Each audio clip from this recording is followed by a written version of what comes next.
Guys, what's up? Zach here, undergroundstrength.tv. Today is July 5th, and feeling crushed after yesterday's 5-mile run. Legs and ankles and just my body got rocked.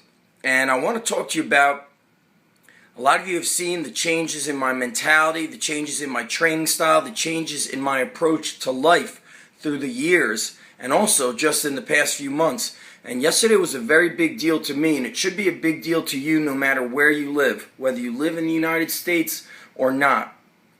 I knew that yesterday's 5-mile run was going to hurt. I saw the other races being posted around the surrounding area, in the surrounding areas, and those were 5Ks. I knew that I could run a 5K. I knew that would be tough as well. Even though I haven't ran that distance since my high school days, I knew it would be tough. I saw that 5-mile run and I said, man, I got to push myself. I've got a choice here to either step up or I have the choice to continue to get comfortable being uncomfortable. And yesterday was very emotional for me because the more things that I'm able to achieve in this world, in life, the more I realize it's because of the freedom I have to make these choices. I have the freedom to be strong or weak, just like you do, no matter where you live. It's your choice how hard you want to train or not train at all. I have the freedom to be as successful I want in business and in life, as do you. And I work with a lot of strength coaches from a business coaching perspective, and many of them choose to make excuses rather than to take action and make something of themselves day in and day out. Yesterday during that 5-mile run, I ran it with 2 close friends of mine. I had my iPod all set, and we got cranking for probably that first mile, mile and a half. And little by little, as the crowd dispersed, started passing people. Now, as many of you know, I am not a distance runner or much of a runner at all. 1 month ago, running a mile hard was tough for me. I could kind of cruise, but I'm not really into that. I'm becoming into making things hurt because that's the choice I want. That's where I know I'm going to learn the most, when I'm in the painful moments. A lot of people avoid that. They avoid it in training. They avoid it in life. And I'm here to tell you that you have to do what I always tell you to do. And that's why I'm doing it. Because I dare not to say for you to get comfortable being uncomfortable if I ain't going to do it myself. I'll be damned. Now at the end of this video also, I'm going to show you a video that carried me through everything and made me really emotional. It's a video dedicated to Murph, Lieutenant Michael Murphy, Navy SEAL. And you may have read about him if you've been following me. I speak often about a lot of books written by Navy SEALs. He was written about in Lone Survivor, and he's also got there's a book written about him called Seal of Honor. Now I knew that 5-mile run was going to hurt. And when I got to this 1.5 mile mark, we entered a neighborhood of beautiful, beautiful houses, huge homes, where I can tell that those people busted their butts to get it. And as I listened to this video that you guys are about to see, I started hearing other voices in my head of people that would have been saying, look how lucky they are to have these big houses.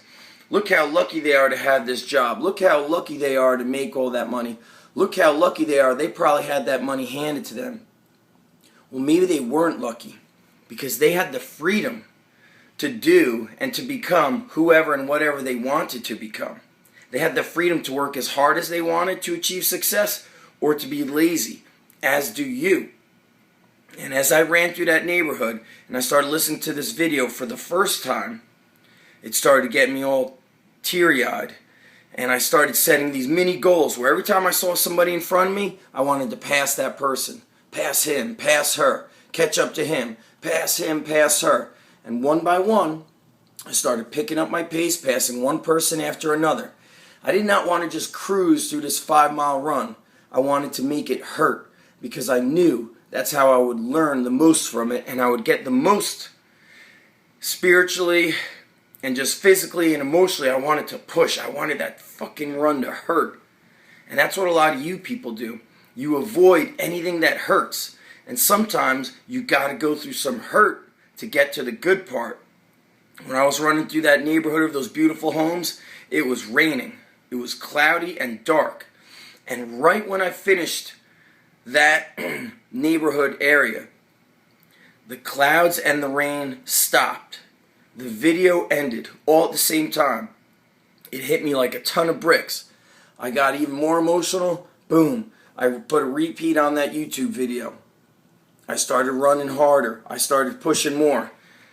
When I got to that 4-mile mark, I said to myself, that's it. I want this friggin' last mile to hurt. I got to that last mile, and then there started getting some uphill grades.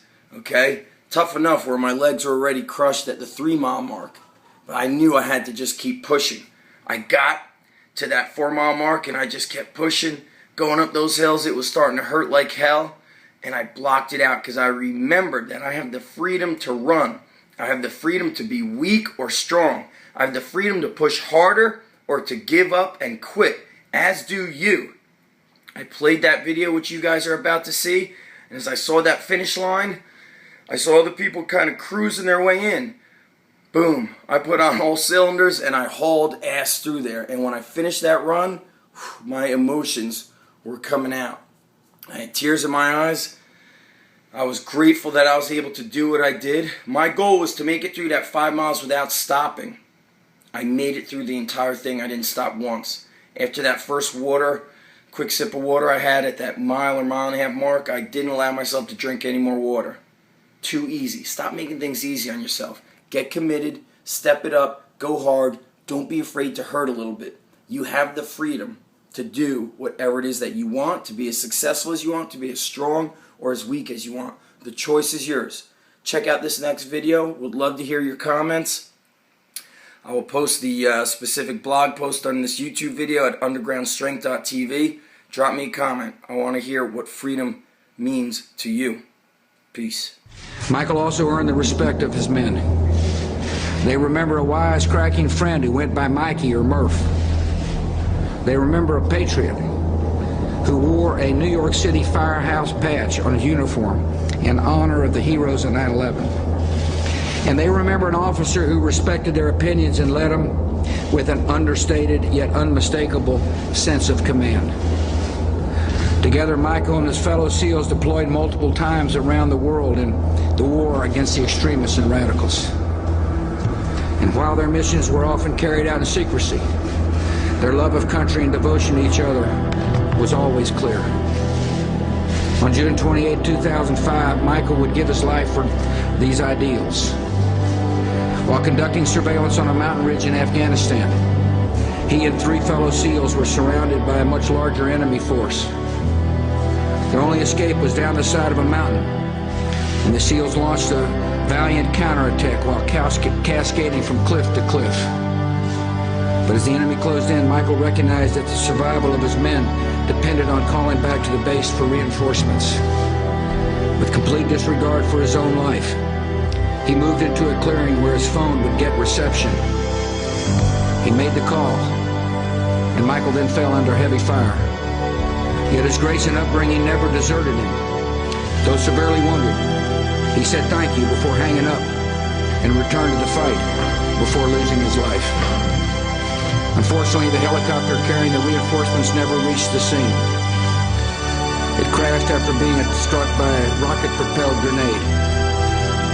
And in the end, more Americans died in Afghanistan on June 28, 2005 than on any other day since the beginning of Operation Enduring Freedom. This day of tragedy also has the sad distinction of being the deadliest for Navy Special Warfare Forces since World War II. One of Michael's fellow SEALs did make it off the mountain ridge. He was one of Michael's closest friends.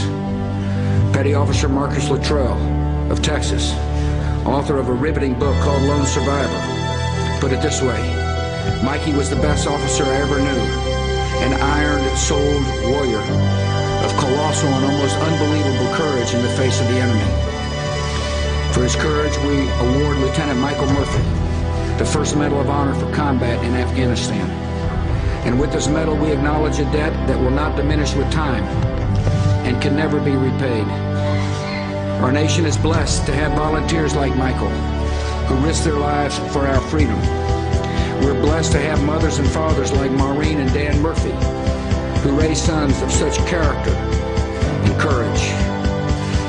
And we're blessed with the mercy of a loving God who comforts all those who grieve. And now I ask Michael's parents to join me on stage, and the military aide will read the citation.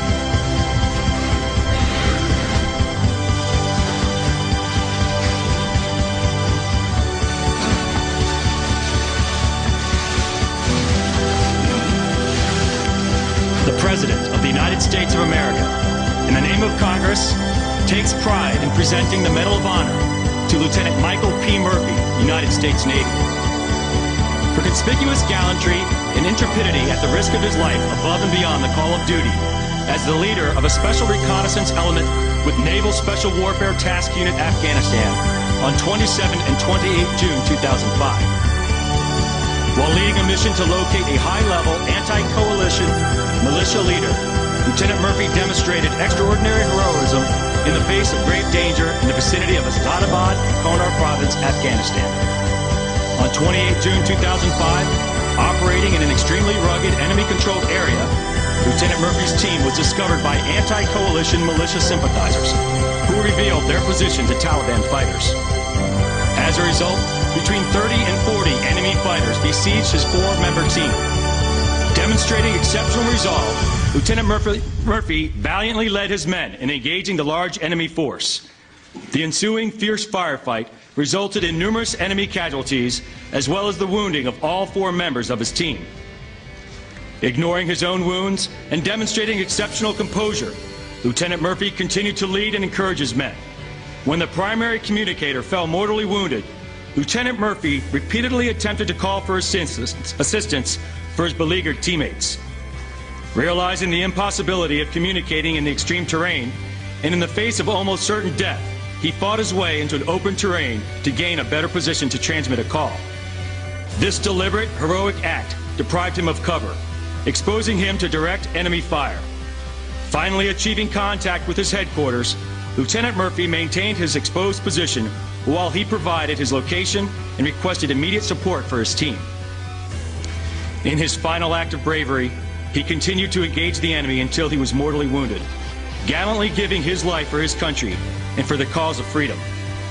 By his selfless leadership, courageous actions, and extraordinary devotion to duty, Lieutenant Murphy reflected great credit upon himself and upheld the highest traditions of the United States Naval Service.